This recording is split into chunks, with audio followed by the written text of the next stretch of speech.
Yes hello everyone welcome back to pink and white boutique. So ఈరోజు అయితే beautiful machine embroidery బ్లౌజెస్తో మీ ముందుకు వచ్చేసాను. సో కంప్లీట్లీ కస్టమైజ్ చేసామండి ఇవైతే క్లయింట్స్కి. సో ఇది వచ్చేసి మనం ఇలా స్కాలపింగ్ యూస్ చేసాము మెషిన్ వర్క్లోనే. కంప్లీట్గా కాపర్, వాళ్ళ శారీలో కాపర్ ఉంది కాబట్టి కాపర్ అయితే యూస్ చేసాము. అండ్ స్లీవ్స్కి వచ్చేసరికి కూడా సేమ్ కట్ వర్క్లో మనకి స్కాలపింగ్ ఇచ్చేసి అండ్ పైకి అయితే ఇలా జరీ లైన్స్తో ఫినిష్ చేసేసాము. ఎస్, బ్యాక్ అనేది చాలా స్పెషల్ అండి. సో ఇలా ప్యాటర్న్ బ్లౌజెస్ లాగా కూడా మనం మెషిన్ వర్క్లో అనేది అవైలబుల్ ఉంటుంది. సో ఇలా మనం చిన్న కీ హోల్ ఇచ్చుకొని పైన బోట్ ఇచ్చేసుకుంటే బ్యూటిఫుల్గా వస్తుంది నెక్ డిజైన్ అయితే.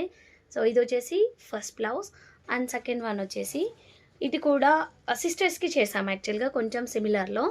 అండ్ ఇలా బ్యాక్ పాట్ ఇచ్చేసాము అండ్ ఫ్రంట్ వచ్చేసరికి సేమ్ స్కాలపింగ్ అనేది ఇచ్చేసాము ఈ విధంగా.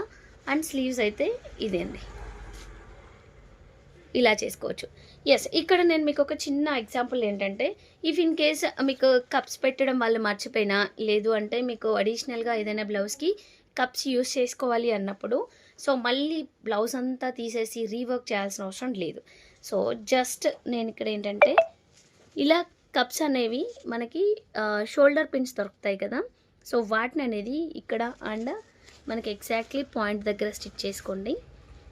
ఇలా చేసేసుకుంటే మనకి కంప్లీట్ ప్యాడెడ్ బ్లౌజ్ లుక్ అనేది వచ్చేస్తుంది. సో కావాలి అనుకుంటే ఉంచుకోవచ్చు, మనకి అవసరం లేదనుకున్నప్పుడు రిమూవ్ చేసుకోవచ్చు. సో బ్లౌజ్ వాషింగ్ పర్పస్లో కూడా చాలా యూజ్ అవుతుంది అనమాట ఇలా చేసుకుంటే. సో ఈ చిన్న టిప్ మీకు యూజ్ అయితే కనుక యూజ్ చేసుకోండి. అండ్ వీడియో నచ్చితే కనుక చిన్న లైక్ అని కామెంట్ చేసేయండి. ఎస్, సో తీసేస్తే లుక్ అయితే ఇలా ఉంటుంది యాజ్ యూజువల్గా, సో కామన్గా. సో ఇలాంటి డిఫరెంట్ టైప్ ఆఫ్ కస్టమైజేషన్ మీకు కావాలి అంటే వెంటనే స్క్రీన్ పైన కనిపిస్తున్న నెంబర్కి అయితే వాట్సాప్ చేయొచ్చు. Thank you.